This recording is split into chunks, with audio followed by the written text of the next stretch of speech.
कहर थी अदा कहर थी वियो तोबा तोबा तोबा। अजी वरी छा थी वियो? छा थियो इहो न पुछ पुछ त छा नाहे थियो। हाणे ॻाल्हि बि खणी कर। अदा जवान थी त तुंहिंजे घर में बि आहे पर असांजे दरनि खे त कड़ा बि न आहिनि। तोबा माई तोबा, तोखे गिला खां सवाइ ॿियो कमु कोन्हे? ख़बरदार जो मुंहिंजे धीउ जो नालो खणो अथई। ना दा न ऐं तो वारी छोकिरी त खीर वांगुरु अछी पाक आहे। आउं त साले जी छोरियुनि जी ॻाल्हि पई कयां।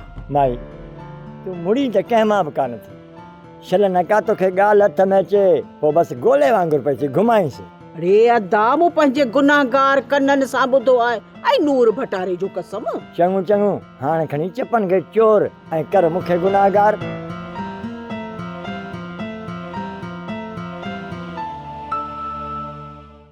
गोलण जानी इन्हें परुअ खे मां चङी तरह सुञाणा।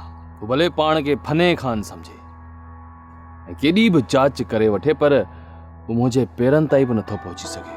छो तो नांगनि जे बिरनि में हथ विझी? भलो भले जो छे न आहे। हे दुनिया सोणनि सां भरी पई आहे। छॾ परुअ जी भेण जी पचर ॿी का ॾिस जेका तुंहिंजे बराबर जी हुजे। बराबर दिल पशोरी लाइ त दुनिया भरी पई आहे पर मुंहिंजी सदोरी सां सची दिलि आहे। उन जे कुर्ब में एॾी त कशिश आहे जो उनखे ॾिसण खां सवाइ मूंखे निंड ई नथी अचे ऐं न ई मानी थी वणे यार। मुड़ी वञ नादर साईं मुड़ी वञ। परू तुंहिंजी ताड़ में अथई। पकड़जी वें त कसम सां नूर विञा छॾींदी।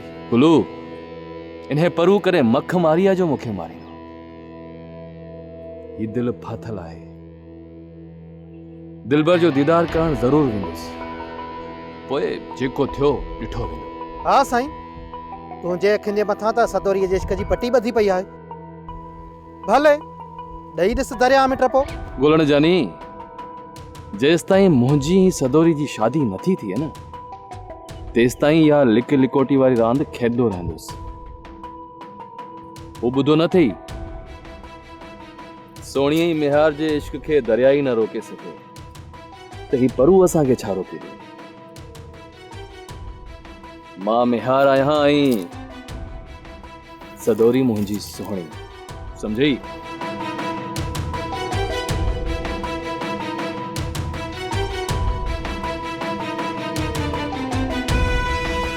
तूं छा सदोरीअ खे हासिल कंदी? सदोरी त हाणे मुंहिंजी थींदी।